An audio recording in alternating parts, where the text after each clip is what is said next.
እንኳን በሰላም ወደ ዲቦራ ሰርክል ሚኒስትሪ ፖድካስት መጣችሁ። ህሊና ነኝ። አብራችሁኝ እንድትቆዩ በትህትና አጋብዛችሁ። በመጽሐፍ ቅዱሳችን በመሪነት ስለተገለጡ ሁለት ሴቶች ዛሬ እንነጋገራለን።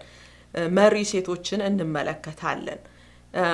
በመጀመሪያ ግን ወደዛ ከመግባታችን በፊት ይሄ መሪ የሚለውን ቃል ትንሽ ብንመለከተው ደስ ይለኛል። የተለያዩ ሰዎች የተለያዩ መጽሐፎችን እጅግ በርካታ የሆኑ ጽሁፎችን ስለ መሪነት ጽፈዋል። አንዳንዶች ይሄ መሪ የሚለውን ቃል ዲፋይን የሚያደርጉት በሰዎች ላይ በጎ ተጽዕኖ መፍጠር ብቃት ያለው ሰው ነው መሪ ይላሉ። አንዳንዶች ደግሞ ከባባድ የሆኑ ቻሌንጆችን ወይ ችግሮችን የመፍታት ሃንድል የማድረግ ችሎታ ያለው ሰው ነው መሪ ይላሉ። አንዳንዶች ደግሞ መሪ ማለት ሌሎችን ሰዎች ለአንድ ዓላማ የማነሳሳት ብቃት ያለው ሰው ነው ይላሉ እና የተለያየ አመለካከት የያዙ ብዙ ጽሁፎችን መጽሐፎችን ልናገኝ እንችላለን። እኛ ግን ዛሬ የምንመለከተው የእግዚአብሔር ቃል ስለ መሪነት ምንድነው የሚለው ይሆናል። በሉቃስ 22:26 ላይ ያለውን ቃል አነባዋለሁ። ነገር ግን ከእናንተ ታላቅ የሆነ በመካከላችሁ እንደ ታናሽ የሚገዛም እንደሚያገለግል ይሁን ይለናል።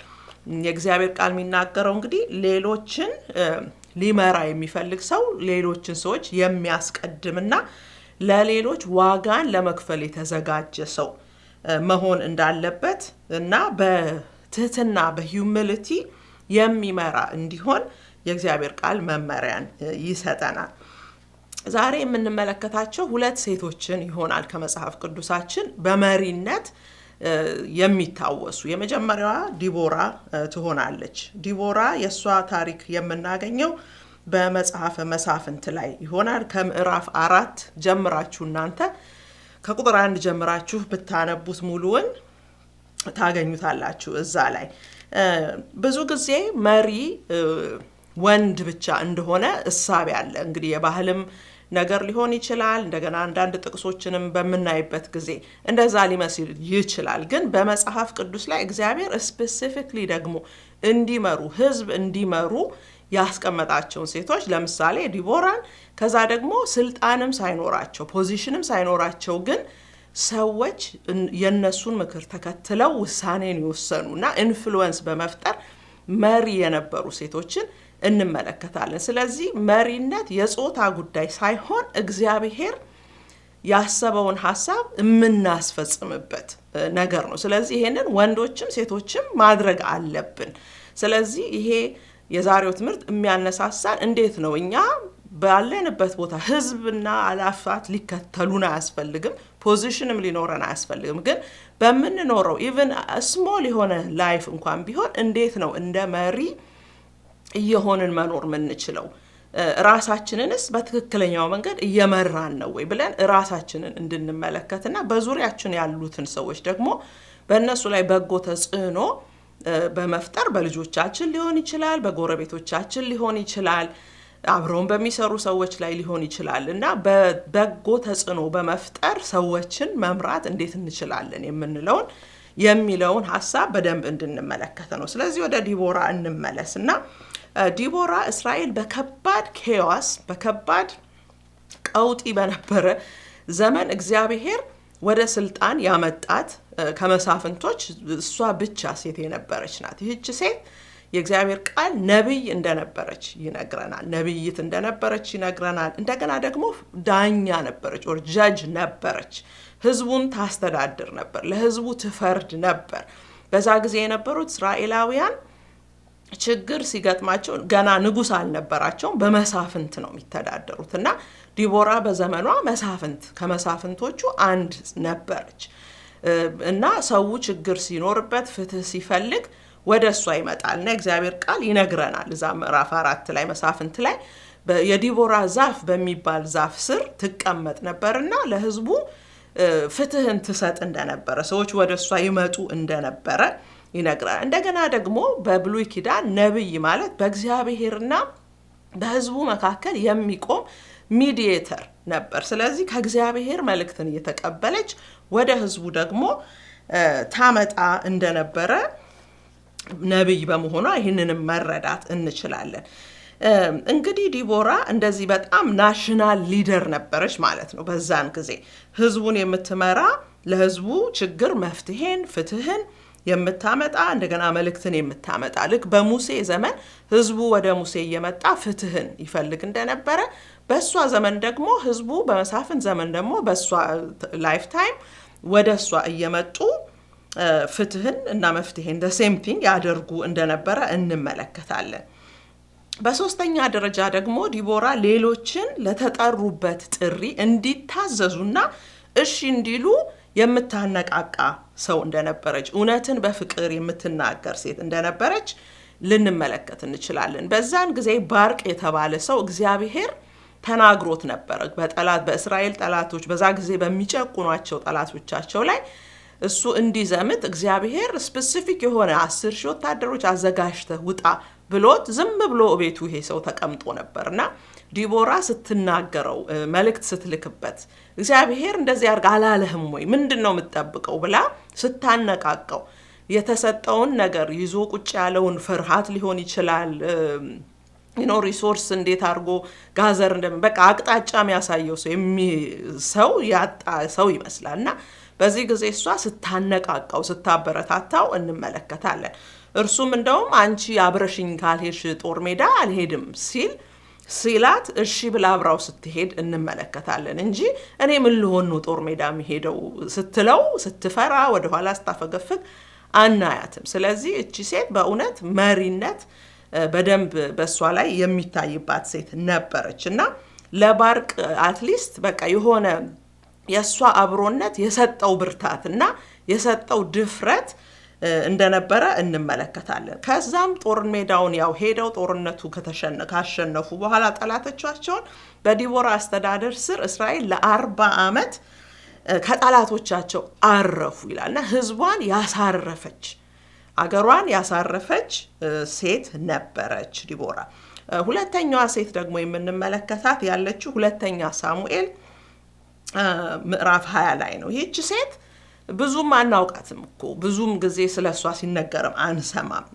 የተሰጣት ፖዚሽን የለም የሆነ ወንበር የላትም። ስሟን ራሱ አናውቀው። መጽሐፍ ቅዱስ አንዲት ብልሃተኛ ሴት ብሎ ነው ስለሷ የሚነግረን። ይህች ሴት ስልጣን ባይኖራትም ግን በከተማዋ ህዝብ ተሰሚነት የነበራት ህዝቡን በአንድ ጊዜ ኦርጋናይዝ ማድረግ ወደ አንድ ሐሳብ የማምጣት ብቃት የነበራት ሴት ስለነበረች እቺም ሴት በመሪነት ልንጠቅሳት እንችላለን።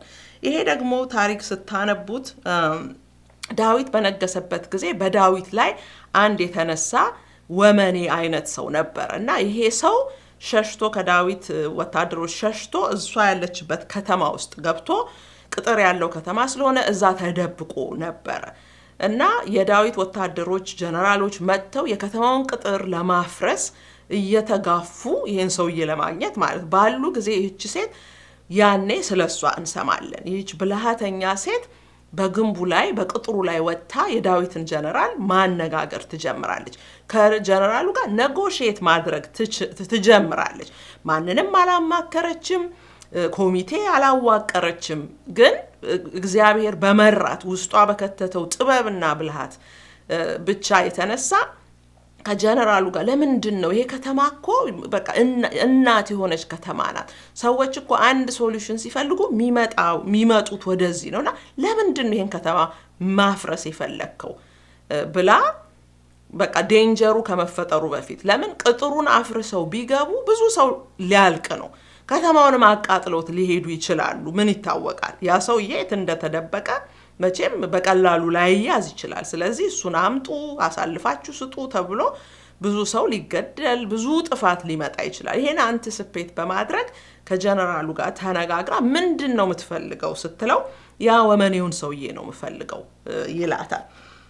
በዛን ጊዜ ወዲያውኑ ቁርጠኛ ውሳኔ ስትወስን ምን ችግር አለ አለችው። እንመለከታለን። ምን ችግር አለ? ጭንቅላቱን በዚህ ቅጥር እንወረውርልሃለን ብላ ወደ ህዝቧ ተመልሳ ሄዳ ህዝቡን የሷን ስትራቴጂ እንዲከተሉ ኦርጋናይዝ ስታረጋቸው እንመለከታለን። አንቀሳቀሳቻቸው። ሁሉም ተስማሙ። የሰውየውን ጭንቅላት ቆርጠው በቅጥሩ ወረወሩለት። የዳዊት ወታደሮችም ትተዋቸው ሄዱ። እና እቺም ሴት በሴም ወይ ህዝቡን ስታሳርፍ ህዝቡን ስትታደግ እግዚአብሔር ሲጠቀምባት እናያለን። የዛ ከተማ ህዝብ እንዳይጠፋ ብዙ ደም እንዳይፈስ ውስጧ በሰጣት ጥበብ ከማንም ሳትማከር እቺ ሴትዮ ሊደር እንግዲህ እንደዚህ ነው። አንዳንድ ጊዜ ኮሚቴ የሚያሰበስብ ጉዳይ አለ። ቁጭ ብለን ተመካክረን አውጥተን አውርደን ምንወስ አንዳንድ ነገር ግን የኮሚቴ ስብሰባ አይጠይቅ ጊዜ ፋታ ማይሰጥ ነገር አለ። ወዲያው መወሰን ያለበት ነገር አለ እና እግዚአብሔር ውስጣቸው ሰዎችን ጥበብና ብልሃት የከተተባቸው ሴቶች እንደዚህ አይነቶችን ውሳኔዎች ሲወስኑ እንመለከታለን እና መፍትሄ ደግሞ ቶሎ ሲያመጡ እንመለከታለን።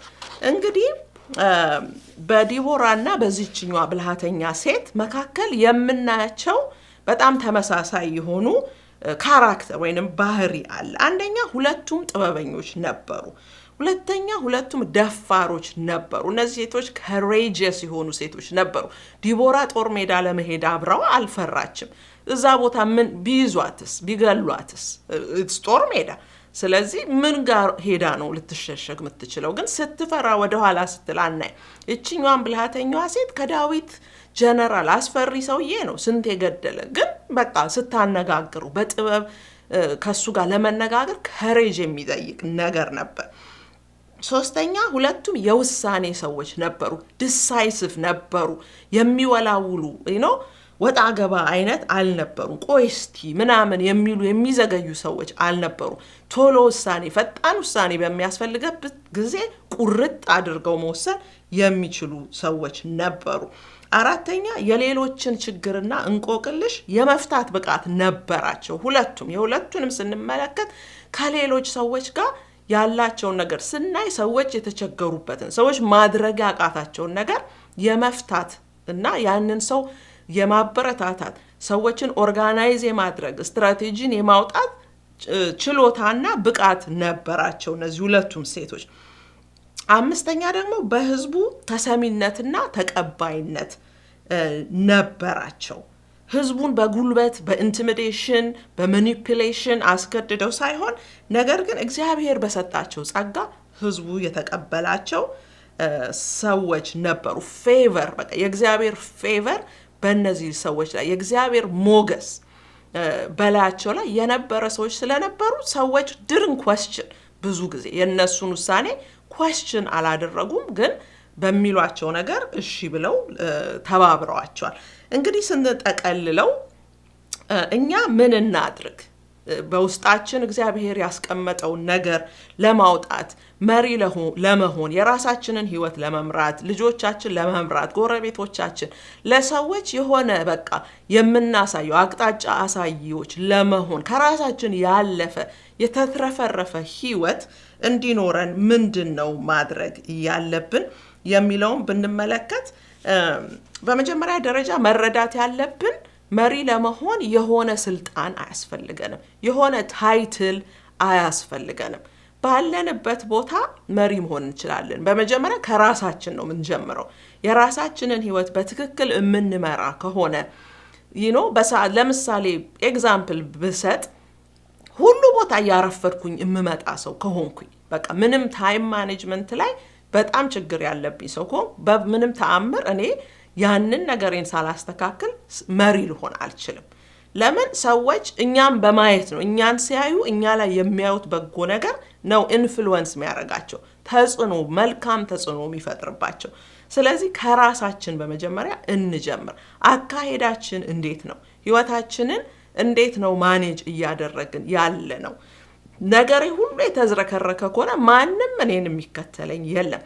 በሁለተኛ ደረጃ ደግሞ ሰዎችን የምንመራው የኛ ቲፎዞች እንዲሆኑ የኛ ተከታዮች እንዲሆኑ አይደለም። አልቲሜትሊ የኛ ዓላማ ምንድነው? ሰዎች እኛን ተከትለው ክርስቶስን እንድናሳያቸው ነው። የሱ ተከታዮች እንዲሆኑ ነው። የሱ ደቀ መዝሙሮች እንዲሆኑ ነው እንጂ የኔ ተከታዮች የኔ ደቀ መዝሙሮች እንዲሆኑ አይደለም። ስለዚህ እነዚህ ነገሮች በመጀመሪያ መረዳት ያስፈልገናል። ከዛ በኋላ ደግሞ ራሳችንን በእግዚአብሔር ቃል ስናሳድግ በጸሎት ስናድግ የሚማርክ ማንነት ይኖረናል። ስለዚህ በሰዎች ዘንድ ተሰሚነት ይኖረናል።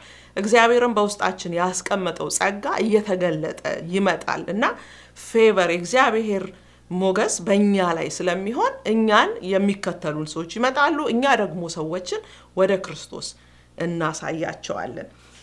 ስለዚህ እኛ ሳንጸልይ፣ እኛ ጊዜ ሳንወስድ፣ እኛ በእግዚአብሔር ፊት ጊዜ ሳናጠፋ ማንንም መማረክ አንችልም።